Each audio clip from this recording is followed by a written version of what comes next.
Bismillahirrahmanirrahim. Assalamualaikum warahmatullahi wabarakatuh. Waalaikumsalam. Waalaikumsalam warahmatullahi wabarakatuh. Pagi belajar fisika bersama Pak Nusam. Masih tentang KD 3.10 ya yang sudah dipelajari, dan kemudian ini adalah tampilan dari beberapa tugas ya agar menjadi perhatian sebelum Bapak lanjutkan ke berikutnya ya. Kedua, dapat dipantulkan, jadi terus aja. Jadi cahaya itu jadi kalau misalnya kan gini, balik tembok tapi kamu bisa ngeliat gimana caranya? Ya ada rada mundur, misalkan pintunya kebuka, Anggirnya kan nggak bergerak, tapi temennya yang bergerak. Nanti kan pasti ada bayangannya, jadi Anggir bisa ngelihat melalui bayangan si temannya. Perempatan ya, tuh ya. Ini pagar gitu. Ini jalan ke situ. Ini tapi, nah ini jalan, ini tembok juga gitu. Nah ini jalan. Ini ada mobil di sini. Di sini ada mobil.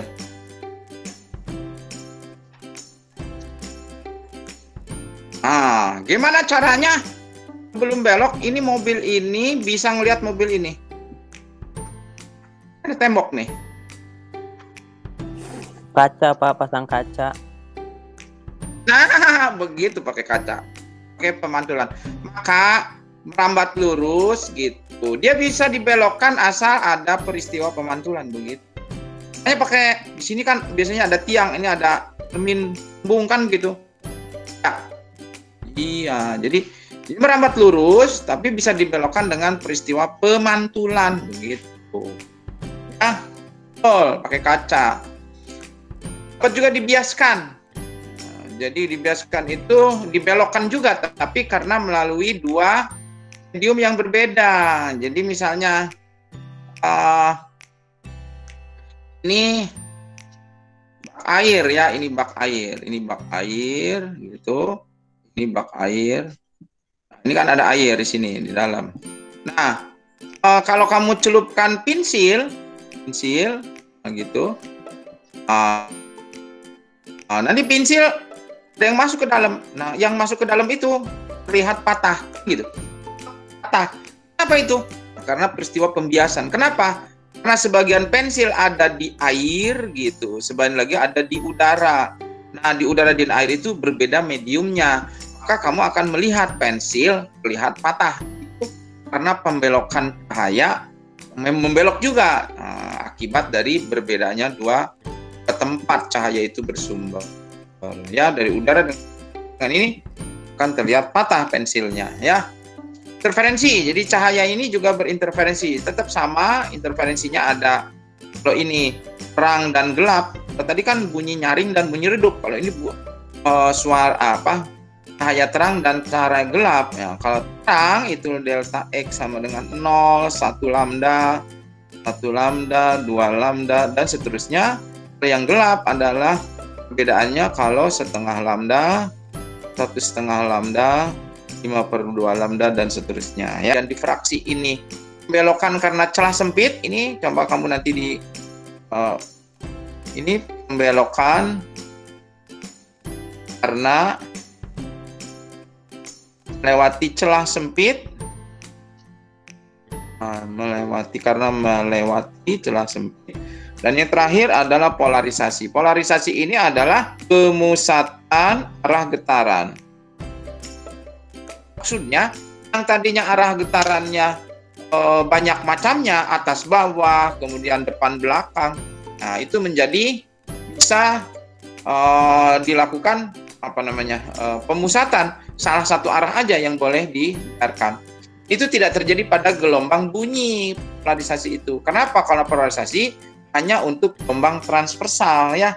Itu kan gelombang longitudinal. Ini gelombang transversal. Nah, kalau Bapak tulis ini kasih nomor, ini nomor 1 ya. Ini nomor 2, nomor 3, ini nomor 4, ini nomor 5, ini nomor 6. Bentar, ting-tong.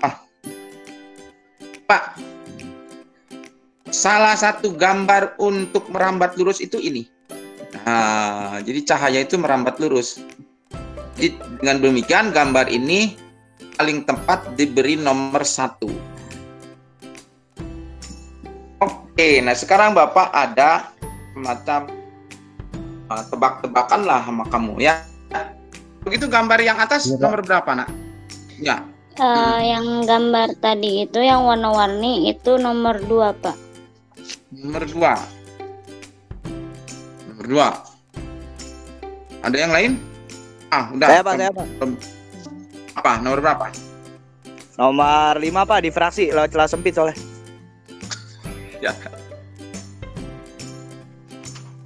Gambar berikutnya udah keluar belum? Yang bisa? Tuh ini. Nomor berapa? Rambat lurus. Mungkin. Halo. Nomor 4 lurus yang tadi Bapak udah bilang yang ini nih. Yang mana, Pak? Polarisasi, Pak. Yang mana polarisasi? Yang? Itu yang warna yang kuning itu tuh, apa laser ya, Pak? Oh iya, ini polarisasi. Kan polarized. Nah, ini polarisasi. Iyalah polarisasi. Ini 6 ya. Oke. Terus yang mana tuh? Yang kaca itu dapat dipantulkan. Bener gak, Pak? Nah, berarti nomor 2 ya. Oke, betul. Masih 2 lagi yang belum? Nomor 4 Yang ya, Pak? itu tuh yang kaset itu dapat dibiaskan gak sih, Pak? Itu kan kayak ngebuat pelangi. Kaset. Kaset yang apa? mana? Yang itu tuh yang ngebuat apa sih namanya? Yang di sebelahnya cermin, yang di atasnya cermin. CD. Iya. Kaset. Salah. Itu dapat dibiaskan bukan? Itu 3 bukan, Pak? Yang ini yang bawah apa? Yang bawah yang mana? Yang Bawah. Sebelahnya orang bercermin. Dibiaskan, Pak. Ya ini pembiasan. Ini yang biasa nomor 3, yang ini nomor 3. Ya. Yang ini sisanya nomor 4. Nah, ini loh. Ini kan ada terang, ada gelap, ada terang, ada gelap gitu. Ini kan gelap. Ini terang, gelap. Itu yang ini tadi. Interferensi ya. Iya, jadi gejala-gejala ini cahaya itu sekali dalam kehidupan kita ya. Ya, ini tadinya ini yang arah getar horizontalnya hilang, tinggal arah getar vertikal. Ini namanya polarisasi. Polarisasi itu adalah pemusatan arah getar.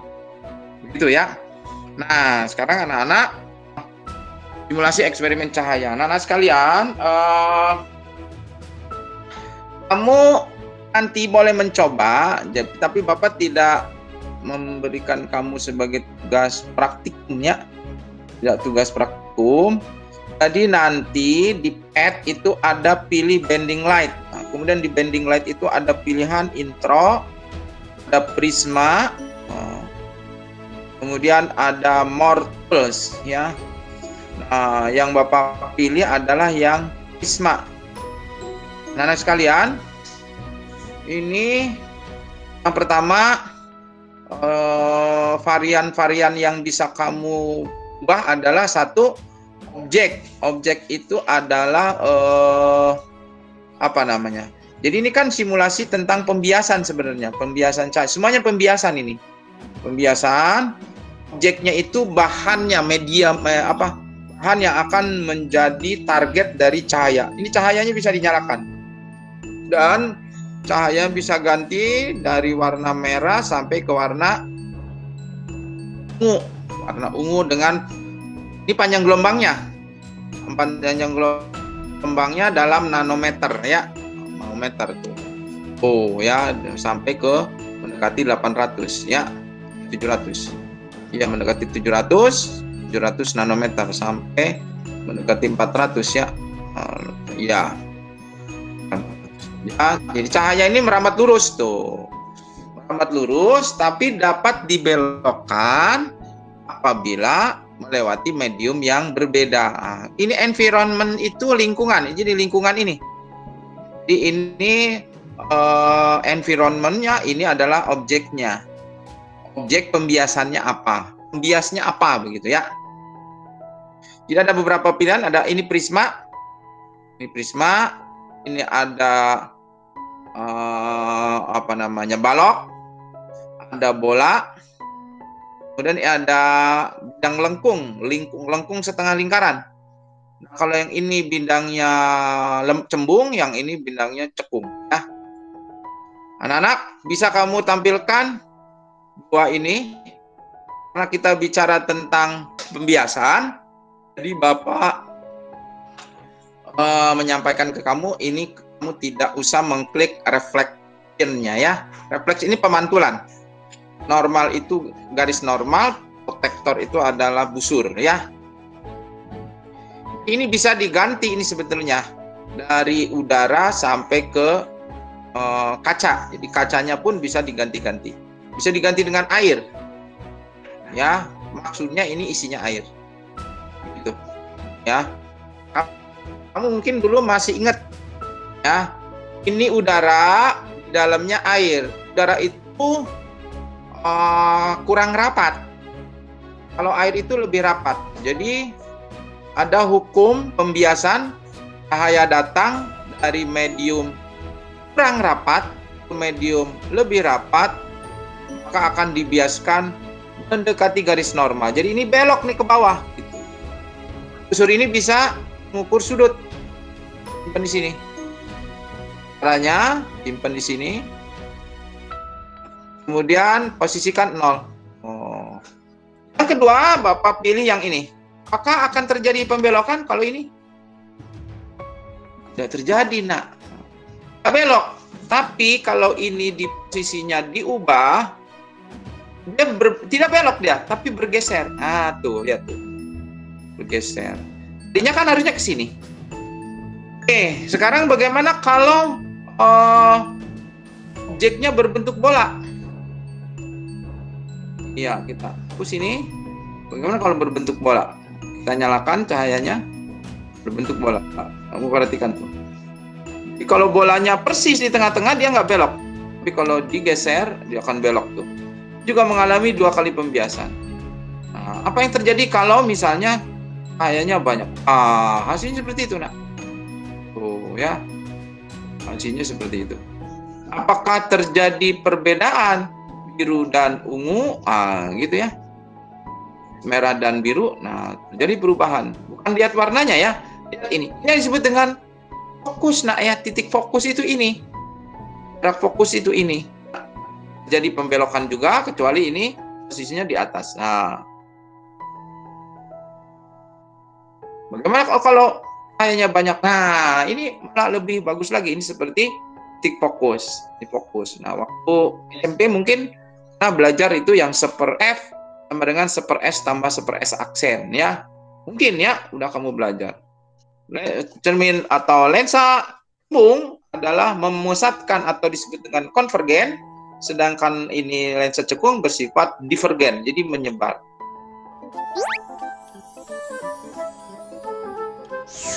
Halo sahabat Dikbud, di masa kebiasaan baru seperti sekarang ini, ingat selalu pesan ibu. Keluar rumah kalau penting saja ya nak, ingat untuk selalu 3M. 3M itu mudah dilakukan dan bisa mencegah penyebaran virus corona. Menggunakan masker, mencuci tangan dengan sabun dan air mengalir, menjaga jarak. Sahabat Dikbud, kalau kamu sayang keluarga, jangan bawa virus ke rumah ya. Ingat pesan ibu, ingat 3M. Cahaya putih itu, polikromatik itu terdiri dari semua warna. Cahaya putih sebenarnya ini sama dengan semua warnanya. Jadi kalau misalnya semua warna cat diaduk, gitu, isinya itu putih. Nah, cat merah, cat kuning, cat hijau, cat biru, aduk, selesai, catnya jadi putih. Nah, begitu. Ingat teori pencampuran warna ya. Ya, anak ada beberapa peristiwa. Prisma itu yang pertama, kalau polikromatik akan menjadi terpisah, membuat ini terpisah. Jadi peristiwa pertamanya sebetulnya adalah penyimpangan, pembelokan ya, peristiwa pertamanya pembelokan, tapi karena masing-masing memiliki indeks bias berbeda, maka pembelokannya berbeda-beda. Peristiwa pembelokan yang berbeda-beda, yang tadinya polikromatik menjadi monokromatik, itu kelihatan disebut dengan peristiwa dispersi, ya. Jadi sebelum belajar ini, anak-anak coba diingat lagi waktu di SMP mungkin pernah belajar tentang ini, ya. Ada N1 sin I sama dengan N2 sin R. Ya, yang peristiwa ini loh, ini sudut, ini garis normal, ini misalnya N1-nya udara, ini sinar datang, ya kan? Ini sudut I. Nanti dia dibelok, harusnya ke sana, jadi belok ke sini. Ini R. Ini N2, ini bisa udara, ini kaca. Maka berlaku N1 sin I, N1 itu hanya indeks bias. N itu indeks bias. Dispersi yaitu peristiwa terurainya cahaya putih menjadi cahaya yang berwarna-warni sehingga terjadinya pelangi.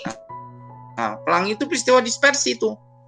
Nah, cahaya matahari putih ketika oleh butir-butir hujan terjadi pembiasan. Nah, pembiasannya mengalami pembelokan yang berbeda-beda. Maka muncullah warna-warni yang 7 itu, ya. Dispersi adalah selisih penyimpangan ungu dan merah. Sudut dispersi itu adalah selisih merah itu tergantung pada indeks bias dan sudutnya. Sudut ini, sudut puncaknya. Untuk merah seperti itu, untuk ungu juga sama. Ya, deviasi minimum itu N-1 sehingga dengan demikian dispersi itu selisih indeks bias, ini ungu, ini merah kali sudut beta. Jadi ini sudut dispersi, ya. M itu sudut deviasi cahaya merah, U itu sudut deviasi cahaya ungu, M indeks bias cahaya merah, U adalah indeks bias cahaya ungu, betanya adalah sudut pembias prisma atau disebut dengan sudut puncak. Ya. Interferensi itu gabungan, ya, gabungan dua cahaya, dua cahaya. Nanti akan terjadi cahaya terang dan ada cahaya gelap, ya. Bagaimana supaya terjadi? Diperlukan dua sumber cahaya yang memiliki frekuensi dan panjang gelombang yang sama untuk menghasilkan interferensi. Syaratnya selisih jaraknya adalah 0, lambda, 2 lambda, dan seterusnya. Kalau gelap, syaratnya delta X setengah lambda, 3/2 lambda, seterusnya. Nah, sekarang bagaimana cara mendapatkan ini dua sumber cahaya yang memiliki frekuensi dan panjang gelombang yang sama? Nah, inilah yang sulit. Jadi kalau misalnya ada dua lampu, belum tentu panjang gelombangnya sama. Jadi caranya ada yang pertama dulu menggunakan dua cermin. Kamu masih ingat, ya? Masih ingat nggak kalau misalnya kamu berdiri di sini ada cermin. Ini ada cermin, ya. Ada di cermin, sini ada cermin. Sudutnya siku-siku. Di sini kamu berdiri. Ini kalau kamu berdiri di antara dua cermin yang saling tegak lurus, kamu lihat bayangan kamu ada berapa, Nger? Ada 3, Pak. Iya, ada 3. Iya, nanti kamu akan lihat bayangan di sini, ya kan? Ada bayangan kamu di sini dan satu lagi bayangan di sini. Ada 3, betul. Nah sekarang kalau siku-siku sudutnya 90, masih ingat nggak? Mungkin itu rumusnya itu. N jumlah bayangan adalah 360 derajat dibagi sudut kurang 1 gitu. Jadi kalau sudutnya 90, 360 derajat dibagi 90, 4 kurang 1, 3. Bener tuh, Anger tuh. Nah, sekarang kalau pengen 2, berapa sudutnya? Kalau pengen 2 berarti ini harus 120 kan, 360 bagi 120 kan 3 kurang 1, 2. Nah, untuk mendapatkan sumber cahaya tadi supaya cuma 2 bayangannya, maka dengan bantuan dua cermin, namanya cermin Fresnel. Cermin itu harus membentuk 120 derajat. Ini cermin 1, ini bentuknya. Nah, ini 120 derajat harus. Nah, jadi ini lampu 1 rambat sampai ke layar, jaraknya X1. Ini lampu 2 merambat ke layar, ini jaraknya X2. Nah, karena ini ada di tengah-tengah, maka X1 dan X2 sama, ya.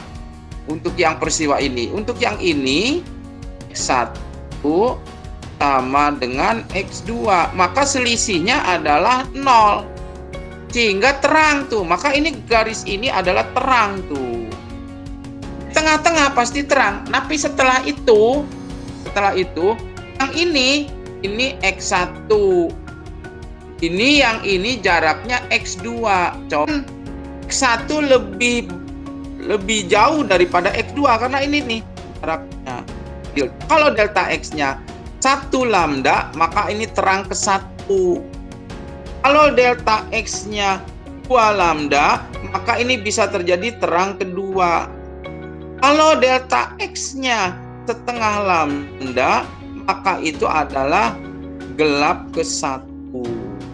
Kalau delta X-nya 3/2 lambda, maka itu adalah gelap kedua. Begitu seterusnya, sehingga di layar itu akan terjadi seperti cahaya terang gelap, terang gelap, terang gelap. Di tengah-tengahnya pasti terang. Kenapa terang? Karena jaraknya sama, membentuk segitiga sama kaki, begitu. Nah, yang kedua, tadi yang pertama itu dengan menggunakan cermin. Yang kedua dengan 2 celah yang dibantu lensa positif. Jadi ini percobaan ini disebut percobaan Fresnel, cermin Fresnel. Yang ini disebut percobaan Thomas Young, ya. Nanti cahaya yang ke sini kalau ketemunya di ini, di titik ini X1, ini X2, maka di titik ini X1 sama dengan X2. Delta X-nya sama dengan 0, maka di sini akan terang. Delta X sama dengan E per L, ya. Delta X ini selisihnya. Delta itu yang bisa terang, bisa gelap. Jadi beberapa lambda ini sebenarnya delta X ini delta X, ya. Delta X sama dengan D per L. D-nya apa? Ini jarak dari celah 1 ke celah 2, ini disebut dengan D. E jarak 2 celah. P-nya yang mana? P-nya itu jarak dari terang pusat ke terang sekian. Nah, ini P. Jarak garis terang ke terang pusat. L-nya apa? Ini jarak L-nya. Ini L. Jarak dari celah ke layar. Garis cahaya bergerak ke salah satu sebuah prisma bening. Prisma. Jadi ini pakai pembiasan tadi. Yang terbuat dari bahan tertentu. Sudut pembias prisma ada 15. Sudut pembias itu beta. Nah, ya, beta. Prisma tersebut diputar sedemikian rupa sehingga diperoleh deviasi minimum sebesar 10 derajat. 10 derajat. Deviasi minimum, DM. Jika prisma tersebut berada di udara bebas, N udara sama 1, indeks bias prisma tersebut adalah berapa? Nah, ini pakai rumus deviasi minimum. Tadi rumusnya adalah deviasi minimum sama dengan N-1 kali beta. Nah, N-nya ini adalah N kaca dibagi N udara. N-nya. Coba masukin ke sini, gampang ini ya. M-nya 10. 10 sama dengan, nah gitu ya. N-1 kali beta. Betanya berapa? Betanya 15 kali 15. Nah, berapa? Nah, di N-1 sama dengan, nah gitu kan ya. Berarti berapa? 10 dibagi 15. 10 bagi 15. Nah, ini berapa? 10 per 15 itu kan dibagi 5, 2 per 3. Gitu ya. Berarti N sama dengan, satunya pindah. 5 per 3 ditambah 1 sama dengan, ya berapa? Tambahin penyebutnya ya, 3. 3 bagi 3, 1 kali 2, 2 tambah 1. Oh iya Pak, berapa? Tambah 3 ya, 3 per 3. 2 tambah 3 jadi 5 per 3. 5 per 3. Lalu berapa NK-nya? Karena indeks bias tersebut prisma, N prisma ya, prisma. Maka N sama dengan N prisma dibagi N udara. Jadi 5 per 3 sama dengan N prisma dibagi N udaranya 1. bagi 1. Ya sama aja kan, berarti N prismanya adalah 5/3. Begitu. Nah, hasilnya seperti itu. Gambar berikut merupakan percobaan interferensi pada celah ganda. Jika garis terang kedua dari pusat interferensi 3 mm, maka panjang gelombang cahaya yang digunakan adalah... Jadi kamu lihat deh, ada gambar di sini. Ada yang tahu nggak? Ini apa nih? Paham ya? Kalau ini itu L ya. Begitu. Kalau yang dari ini ke sini itu D. Ini D. Jadi D-nya L-nya 1, D-nya 0,4 mm. Lalu ini, jika garis terang kedua dari pusat ini itu P. Ini P. Tapi terang kedua itu maksudnya delta X-nya 2 lambda. Apa kita tulis kalau pakai lebih enak, diketahui. Diketahuinya apa? Delta X sama dengan 2 lambda gitu ya. Terus ini P-nya sama dengan 3 mm. Itu artinya 3 kali 10 pangkat min 3 meter. Di milimeter harus diganti. Terus ada D-nya. D sama dengan berapa tuh? 0,4 mm. 0,4 mm. Berarti 0,4 kali 10 pangkat min 3 meter. Lalu L-nya 1 meter. L sama dengan 1 meter. Ditanya adalah panjang gelombang. Panjang gelombang itu lambda. Sama dengan berapa? Jawabnya pakai rumus yang dari Bapak tadi. Delta X sama dengan dP per R. Kalau masukin delta X-nya berapa? 2 lambda, Pak. Kenapa dari terang kedua? Jadi 2 lambda. 2 lambda sama dengan D-nya masukin. D-nya 0,4 kali 10 pangkat min 3. E-nya berapa? 3 kalikan. 3 kali 10 pangkat min 3 dibagi L-nya 1. Nah, berarti 0,4 kali 3 kan 1,2 ya. 1,2 gitu kan, kali 10 pangkat min 6. Itu 2 lambda. Berarti lambdanya berapa tuh? 1,2 dibagi 2. Jadi 0,6 kali 10 pangkat min 6 meter. Dari mana nih Pak 0,6? Ini loh 1,2 dibagi 2. Kan 2 lambdanya 1,2. Berarti lambdanya 0,6. Nah kalau dijadiin ini bentuk baku berarti menjadi 6 kali 10 pangkat.